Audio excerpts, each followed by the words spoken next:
Kabanata 29, Drown. The small yacht I bought is here. Kakagaling lang nito ng Boracay last week kaya tamang-tama sa pagdating niyong lahat. Patuloy ang pagkain ko habang nagkukwentuhan, ang board at nagmamalaki naman si Papa. Alam kong isa ito sa mga plano niya. It's okay, at least bago ko na lamang si Sibal ang engineer.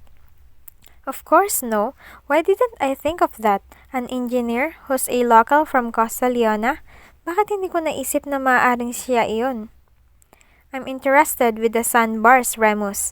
Konti lang ang mapapasyalan na ganoon sa amin at ang alam ko'y marami rito. Yes, we have a lot of islets around. Rock formations, El Calor, Altagracia, name it, it's here. Mabuti na lang din talaga at hindi ko kaharap ang dalawa. That would be a disaster. Hindi ko alam kung maaarok ko bang makita silang naglalampungan sa harap ko. What do I expect anyway? Sa 5 taong nawala ako nang di sinabi sa kanya ang tunay na dahilan, maaaring marami nang nagbago. His love for me faded. Whatever we had, it only lasted for months. For him. Parang kinukurot ang puso ko habang nag-iisip. Ano nga ba talaga ang tunay kong inasahan sa pagdating ko rito? I thought I'm going to meet him here in Costa Leona. He'll be in his house or maybe in his boat, trying to fish. Pawis siya habang tinatanaw ang dalampasigan. Titigil ako nang nakita ko siya. Pagkatapos ay matitigilan din siya habang naglalayag hanggang sa tuluyang tumigil ang bangkang sinasakyan sa buhangin.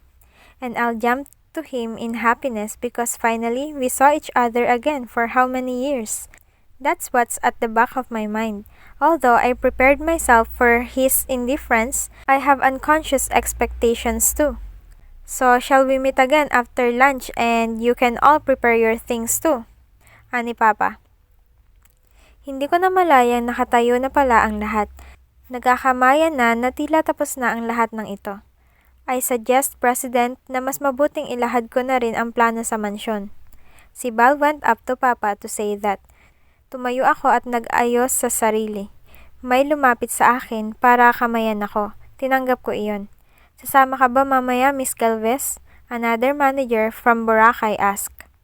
Tingin ko ay mas matanda lamang ng konti ang babae sa akin. I smiled at her. Most probably. That's great. Singit naman noong isang lalaking manager. Tipid akong ngumiti at bumaling sa banda ni Papa at Sibal. Sumulyap si Sibal sa akin habang nakapamaywang. Kumunot ang kanyang noo at muling bumaling kay Papa. So, it's safe to say that the meeting is adjourned? Tumawa si Papa. Dito na lang din kayo kumain. I'll give you enough time to rest and your lunch will be according to your own schedule. Thank you, Ramos. Tinapik ng 2 businessman si Papa sa balikat at nagpaalam na para makaalis. Hi! Napatingin ako sa isang matamis na boses galing sa likuran. Namilog ang mata ko nang nakita iyong si Architect Gracie Racaza na naglalahad muli ng kamay sa akin. Hindi pa ba sapat ang isang kamayan at bakit may pangalawang ulit pa? Why am I suddenly thinking about rude things? I firmly shook her hand and smiled again. I've seen some articles about you in the newspaper. You're branded as the youngest hotel CEO. Tinagilid ko ang ulo ko. Kahit ako'y naiisip kung gaano ka sarkastiko ang tingin ko sa kanya. And that newspaper was dated, nagtaas ako ng kilay. She smiled shyly. That's 5 years ago. I just remembered. Isa kasi itong building ng The Coast sa inspirasyon ko noon sa pag-renovate din ng isang project sa Batangas. Plastic akong ngumiti at binaling muli ang ulo sa kabila. Wow, you have a good memory. You were the CEO when Engineer Riegos working here? If she's just fishing for information, then no. Siksik lang ang dibdib niya kumpara sa akin, pero masiksik naman ang utak ko. I'm not sure. Why? Sarkastiko kong sinabi. Nanliit ang mga mata niya. He told me you're the CEO. Oh, that's nice to hear. Sinabi pala ni Sibal sa kanya ang existence ko. All this time, I thought he completely forgot about me. He didn't even mention me to my father. This girl must be special, huh? He shared everything to her. Nagtiimbagang ako nang napagtanto iyon. Lahat-lahat ba ang sinabi niya? Lahat ng kabaliwan naming dalawa?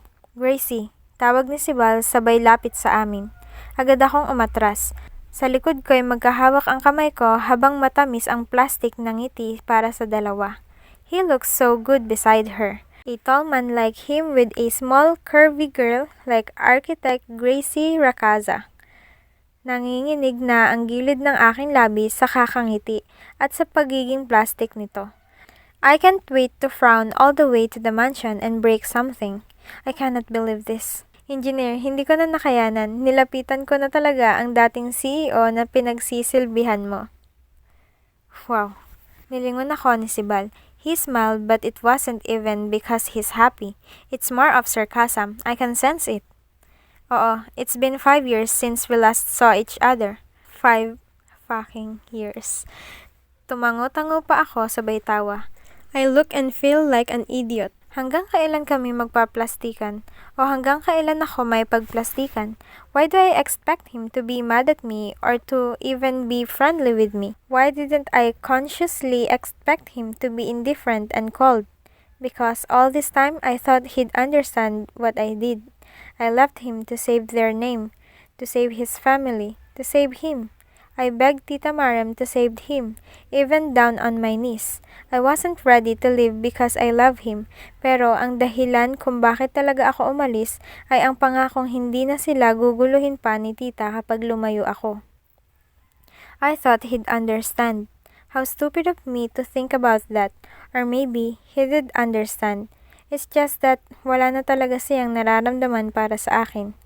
Kailangan na natin magpahinga. Mabuti pa ay mamaya nyo na ipagpatuloy ang kwentuhan. Humalakhak si architect at bahagyang humilig kay Sibal. Hindi nakataka sa akin ang paglalapat ng balikat niya sa dibdib ni Sibal. Wow, the physical contact. Of course. Nanginig muli ang gilid ng aking labi. Oo nga Miss Galvez, mamaya na lang ulit. Ilang taon ka na nga ba? I'm 22, sabi ko. Oh, lumapad muli ang ngiti ni architect. I'm just 25. Magkakasundo talaga tayo.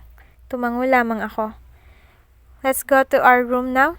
Magpapahinga muna ako, Miss Galvez. She giggled. Let's go. Tinalikuran nila akong dalawa. Nanatili ang tingin ko sa kanila. Unti-unti nanliliit.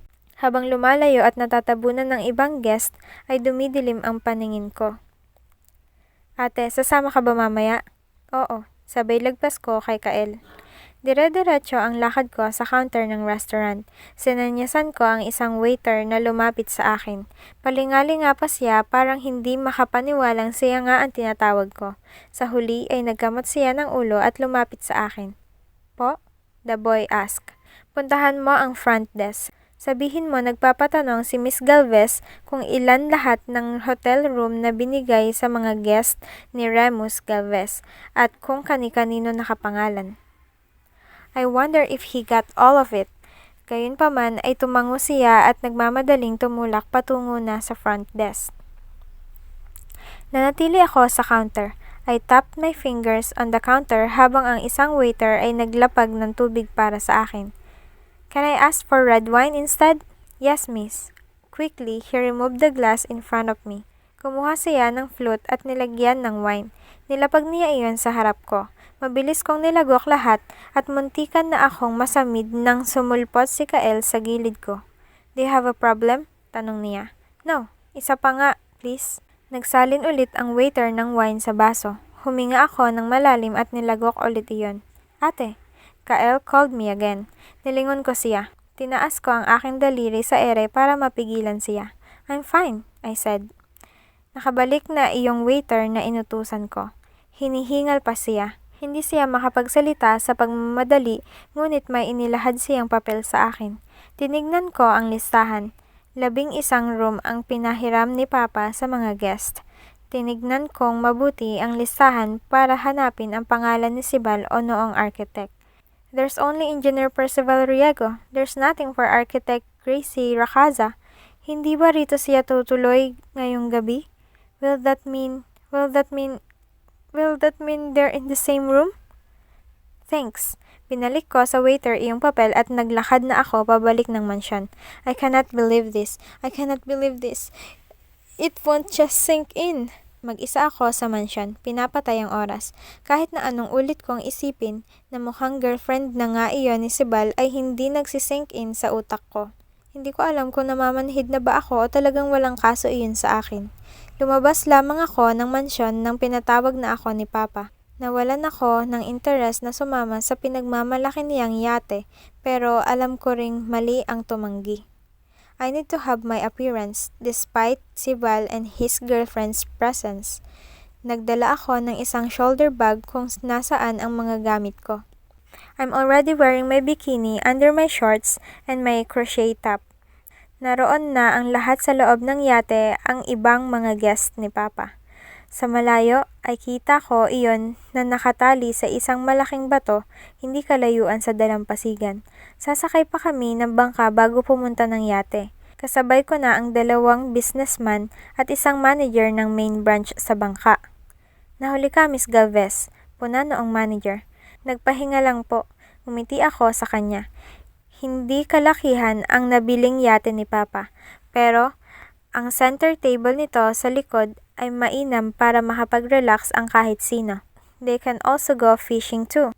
Pagkarating ng bangka sa paanan ng yate ay nakita ko kaagad si Kael na naglahad ng kamay para sa papasok ng guest. May tumulong ding crew ni Papa roon. Huli akong umakyat. Pinauna ko ang 3 bago tinanggap ang kamay ni Kael. Nang nakasabay na sa yate, una kong nakita si Sibal at si Architect Gracie na umiinom ng wine habang tinitingnan ang kalakhan ng dagat. If they're together, no. There's just no doubt about that. Sino ba ang 2 nasa tamang edad na mga single ang mag-iisa sa isang room? Nag-iwas ako ng tingin. Imbis ay sinalubong ko iyong ilang managers. I should just do my function here. I am expected to socialize with the people I will soon work with, so I might as well take advantage of this moment. This is so nice! Puna ng businessman sabay gala sa mga mata sa yate. This is not even as large as those who own the premium boats, Enrique. Si Papa. You're modest, Remus. I didn't know you have that in you. Nagtawanan silang 3. Kumuha ko ng wine galing sa tray ng waiter na pinagsaserve ni Papa. Nagsisimula ng maglayag ang yate. Sumabog ang buhok ko dahil sa ihip ng hangin. I should have ponytailed this one. Sinikop noong manager ng Boracay branch ang mga takas na buhok. I am deeply annoyed with him but I appreciate the way he helped me. Nagmumukha na akong tanga sa kakasikop ng buhok ko. Kung di niya ako tinulungan ay malamang nagmukha na akong sisada ko. Thanks, ngumiti ako at hinawakan ang palumpon ng buhok. You're welcome. Your hair smells nice. He smiled. Oh no. Yeah, just shampoo and conditioner. Nilingon ko ulit ang nag-uusap na matatanda. Are you going to swim? He asked. Yes, maybe. When I like it. Hindi ko siya binalingan man lang. Nako, sayang pala. Sa plano ko ay sa mga pool nyo na lang mag-swimming mamayang gabi. Oh, that's all right. Some people just hate the sticky and salty feeling of the sea. That they prefer the pools. Sumulyap ako sa kanya at nginitian ko siya. He smiled back. Sibal, come here. Join the old man. Ani Papa, dahilan kung bakit nawala muli ang atensyon ko sa kausap. Lumapit si Sibal sa matatanda. Sa kabilang kamay niya ay ang wine na dala. Umiti siya sa mga matatanda kasama ni Papa.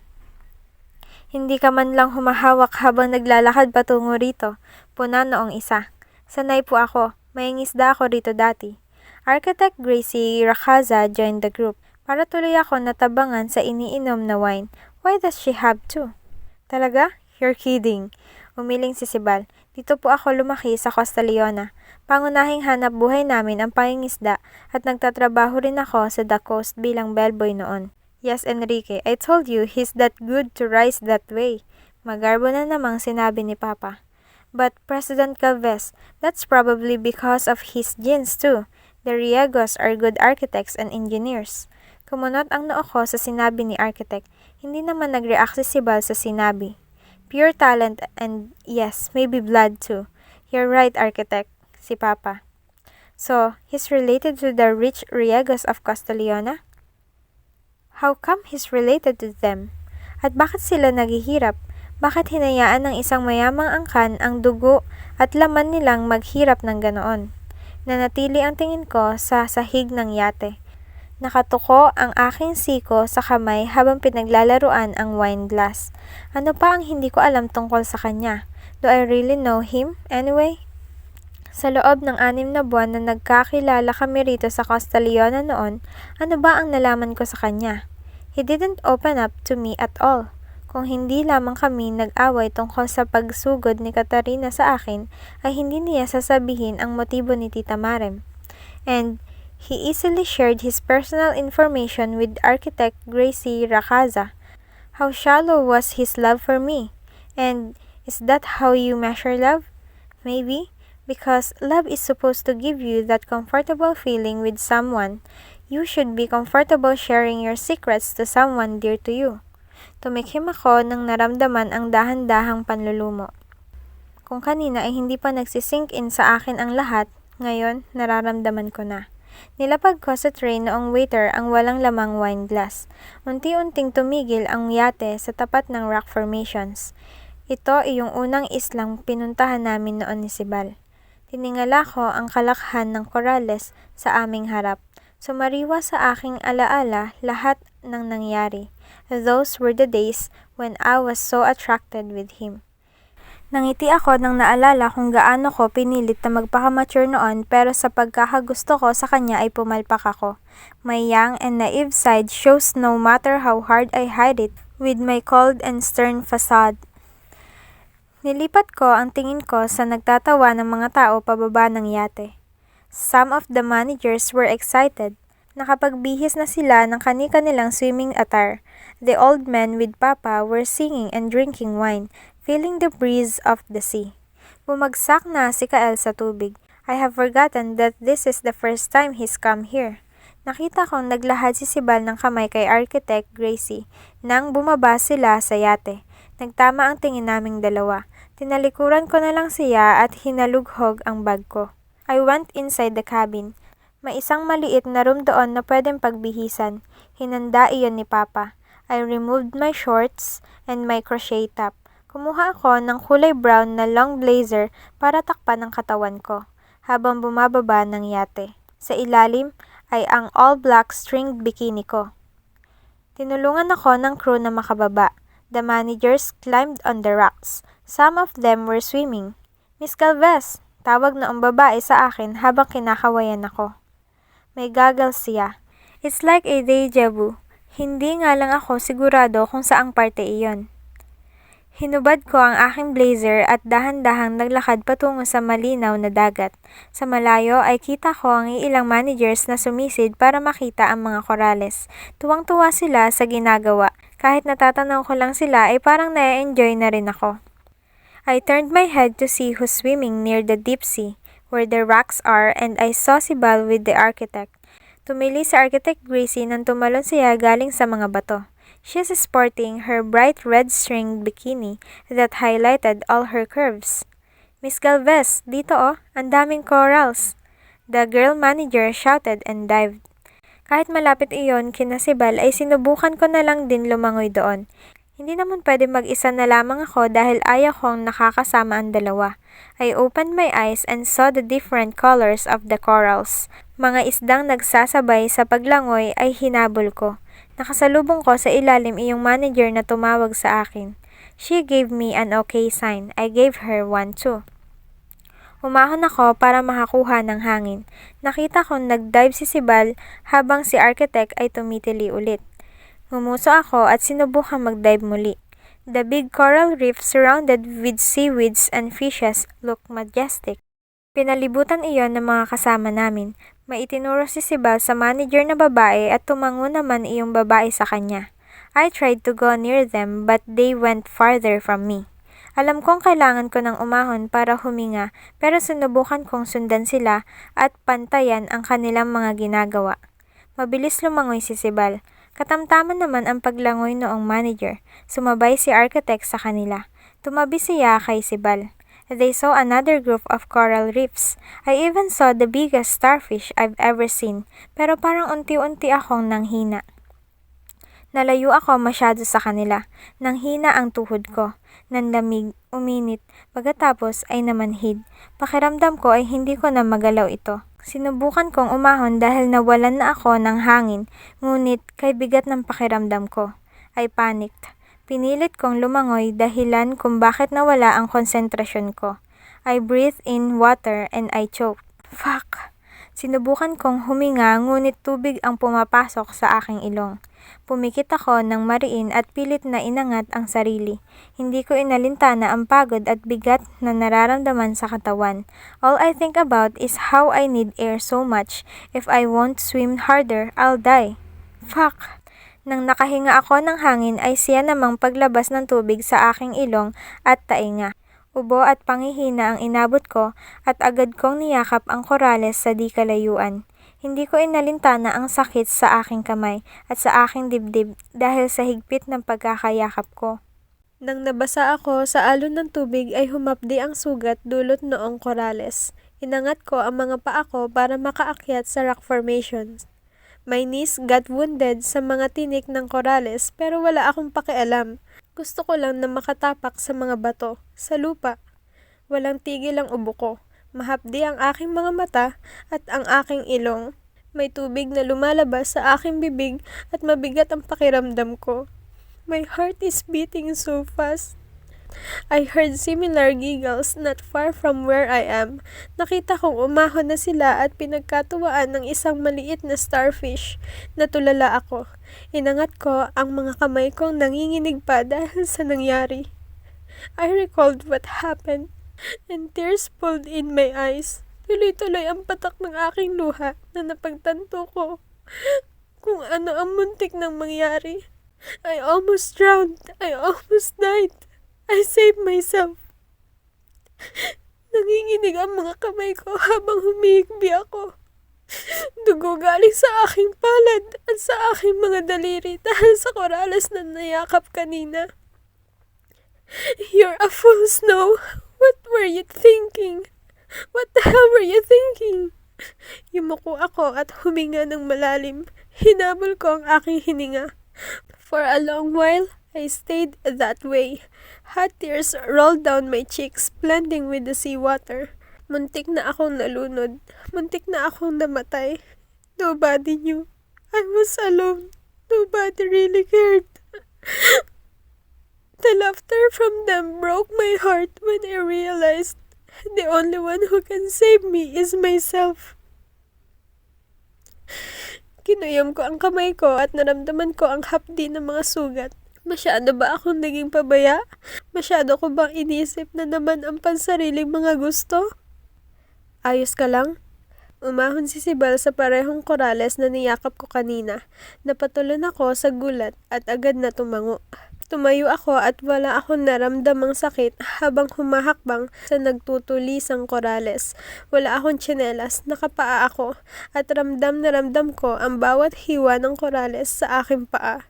I didn't mind. I don't care. I just want to go away.